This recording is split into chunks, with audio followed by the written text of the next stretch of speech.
Pour cette édition, tout d'abord, ce message adressé par le président Faure Gnassingbé à son Excellence M. Joachim Gauck, président de la République fédérale d'Allemagne. Monsieur le Président, au moment où le peuple allemand s'apprête à commémorer dans l'allégresse sa fête nationale, il me plaît particulièrement de vous adresser au nom du peuple togolais, de son gouvernement et à mon nom personnel nos très vives et chaleureuses félicitations. Je voudrais saisir cette heureuse opportunité pour réaffirmer notre ferme engagement de voir se renforcer et se diversifier davantage les excellentes relations d'amitié et de coopération qui existent entre la République fédérale d'Allemagne et le Togo pour le bien-être de nos populations respectives, en vous renouvelant mes vœux ardents de santé et de bonheur pour vous-même et pour votre famille, ainsi que ceux de paix et de prospérité continue pour le peuple allemand. Je vous prie d'agréer, Monsieur le Président, les assurances de ma très haute considération. Activité du Premier ministre, Artem Aoumezonou s'est entretenu ce matin avec une délégation de l'Agence française de développement. Au menu des échanges, les conclusions des travaux du comité de pilotage du secteur de la santé. Les propos sont recueillis par Medina Bacha Salami. Nous avons eu la chance de rencontrer à nouveau son Excellence le Premier ministre pour lui rendre compte des résultats du comité de pilotage, un comité de pilotage important qui devait définir un petit peu les grandes orientations à mettre en place pour les 15 prochains mois. Nous avons un programme ambitieux, nous avons des réformes extrêmement encourageantes, à la fois en matière de gestion des ressources humaines. Nous avons également un programme qui devrait accompagner une amélioration du réseau de distribution du médicament dans le pays, avec des structures qui vont être renforcées, des centres de formation, un réseau de distribution dans le pays. Donc je suis pour ma part extrêmement rassuré et réconforté de voir le très haut niveau de mobilisation du gouvernement qui soutient un projet dont les populations n'ont pas encore vu les résultats, mais je suis certain que dans les mois qui viennent et dans les années qui viennent, nous aurons ensemble à nous réjouir d'améliorations et de grandes avancées en matière de gestion du médicament, en matière de gestion des ressources humaines dans le domaine de la santé. Donc c'est quelque chose qui pour moi est extrêmement récompensant. Je voudrais vous remercier ici de cette occasion de confirmer toute la dynamique qui se met en place entre l'Agence française de développement et la République du Togo. La 15e session du dialogue entre le Togo et l'Union européenne s'est tenue ce jeudi au ministère des Affaires étrangères. Les deux parties ont discuté des sujets sociopolitiques et économiques tels que la présidentielle de 2015, les réformes politiques et l'accompagnement que l'Union européenne devrait apporter au Togo dans ces processus. La rencontre a également porté sur la sécurité maritime et l'épidémie de la fièvre hémorragique à virus Ebola qui sévit dans la sous-région ouest-africaine. Arnold Kiliou. Les discussions de la 15e session du dialogue politique entre l'Union européenne et le Togo ont porté sur la préparation des élections présidentielles de 2015 et le processus de réforme politique au Togo. Les deux parties ont également évoqué la réforme de la justice, le développement économique et les possibles actions d'accompagnement de l'Union européenne au Togo. C'est une discussion qui a été franche et ouverte sur toutes les questions qui ont été abordées. Sur les réformes politiques, nous avons parlé un peu du dialogue qu'il y a eu au Togo et de ce qui s'est passé également à l'Assemblée nationale sur le test que le gouvernement avait introduit. Il y avait un certain nombre de malentendus. Nous espérons sont maintenant levés après cette discussion. L'Union européenne a confirmé sa volonté de soutenir et d'appuyer les efforts du gouvernement togolais pour la mise en œuvre des recommandations de la CVJR. Sur les questions économiques, l'Union européenne a félicité la détermination et l'engagement des autorités togolaises dans les réformes des finances publiques avec l'opérationnalisation de l'Office togolais des recettes OTR. Pour la poursuite de l'équilibre macroéconomique, le soutien de l'Union européenne ne fera pas défaut. On a employé des temps à parler sur les élections présidentielles qui s'approchent, sur les réformes constitutionnelles. On a parlé sur la justice, sur le développement et l'économie, en mettant énormément d'accent sur la croissance et sur les effets multiplicateurs qui peuvent aider les Togo à développer, à avoir un développement plus inclusif. L'Union européenne a pu confirmer son engagement à les accompagner. L'Union européenne a également marqué son approbation dans le rôle primordial et constructif joué par le Togo ces derniers mois en matière de la sécurité maritime et contre le commerce illicite, des sujets de grande importance qui demandent des réponses collectives. Ces sessions de dialogue politique permettent donc de définir des lignes d'action conjointes à court terme en faveur de la paix et de la stabilité, du respect des droits de l'homme, de la démocratie et du développement durable et inclusif. Le PNUD est aussi un partenaire de premier plan qui est toujours présent aux côtés du Togo dans les questions de développement. Cette institution onusienne vient de conclure avec le ministère de l'équipement rural la réalisation d'un projet d'appui à l'amélioration de l'approvisionnement en eau potable pour une enveloppe de 108 millions de francs CFA. Isidore Koubatine. L'accès de la population togolaise à l'eau potable a été et demeure un enjeu majeur pour le gouvernement. En témoigne la construction ces dernières années des forages et mini-adductions d'eau à travers le territoire national. Par ce paraphe, le programme des Nations Unies pour le développement PNUD vient appuyer ses efforts avec un financement de 108 millions de francs CFA à travers son programme Goalwatch. Nous sommes vraiment très heureux d'avoir pu apporter cette contribution et nous savons qu'elle sera utile, elle sera bien utilisée et je voudrais donc réassurer encore une fois le gouvernement, vraiment notre disponibilité totale à accompagner tous les efforts qui visent à améliorer l'accès des populations aux services auxquels elles aspirent.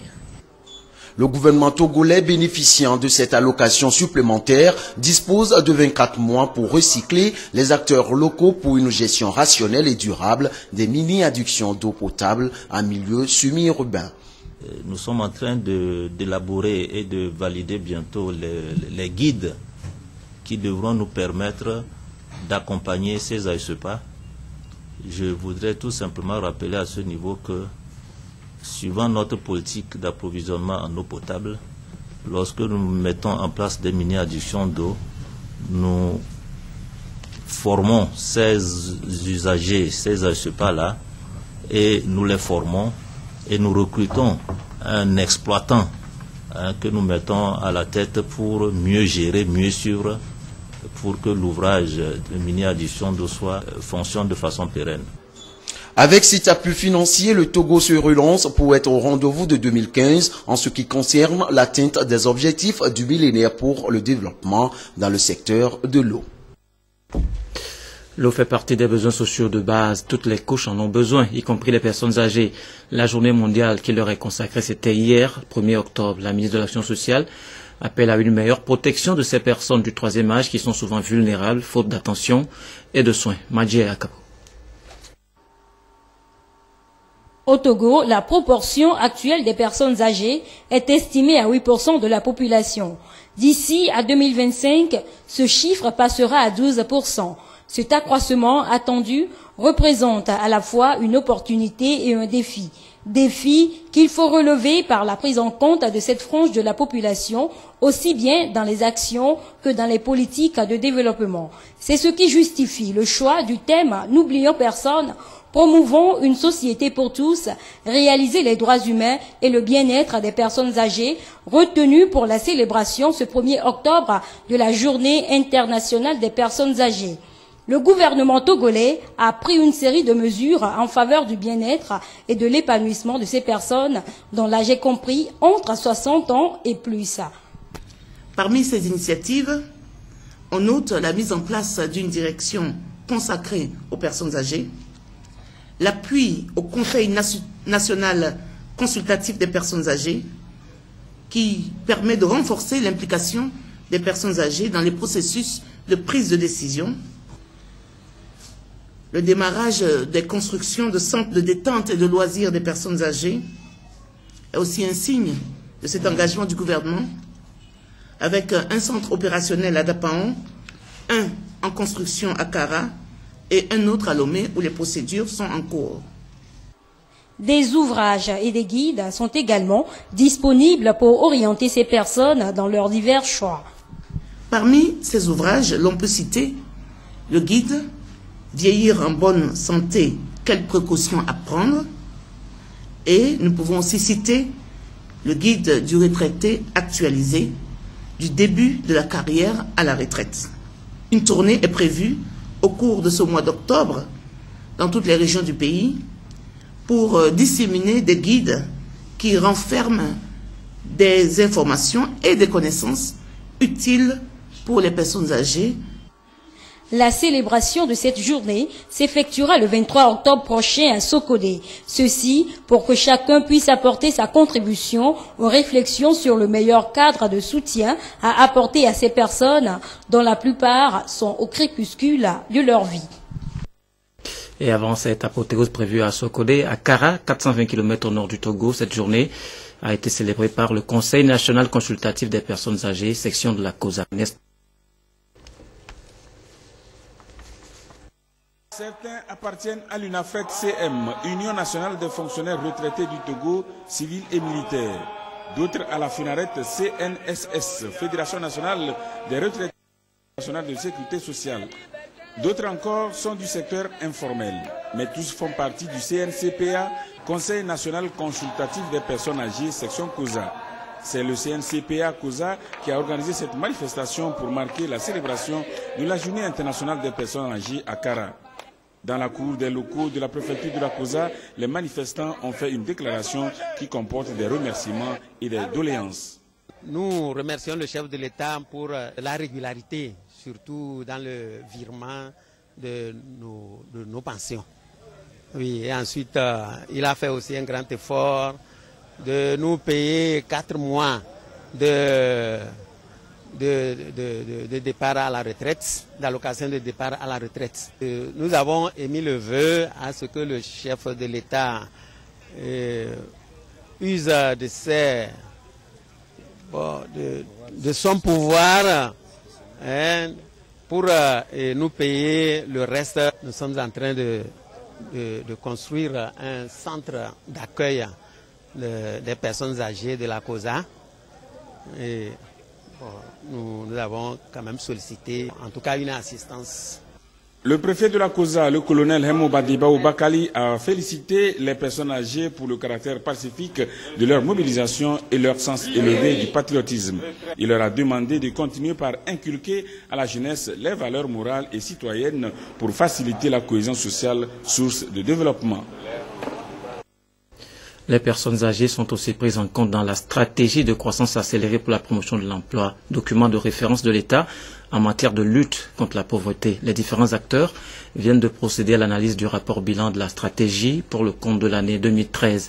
Les insuffisances identifiées et les recommandations formulées serviront à améliorer la mise en œuvre de la SCAP pour un mieux-être des populations. Kwasi Prudence Zinsou.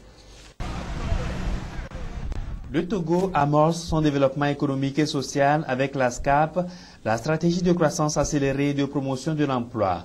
Stratégie qui a fait du chemin, une année de mise en œuvre contenue dans un premier rapport bilan dont les avancées et recommandations sont appréciées ici par les acteurs de l'administration publique et des institutions de la République. Dans le cadre de la voirie urbaine, des rues qui ont été aménagées à Lomé et dans plusieurs villes de l'intérieur du pays.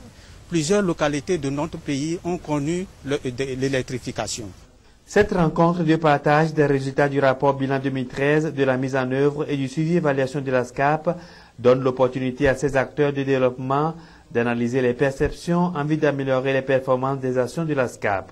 Le rapport indique des résultats significatifs dans divers domaines, notamment l'agriculture, l'éducation et les infrastructures, certes, mais des défis restent encore à relever. Des difficultés existent toujours, qui portent notamment sur la capacité à avoir toutes les ressources nécessaires pour mettre dans l'investissement.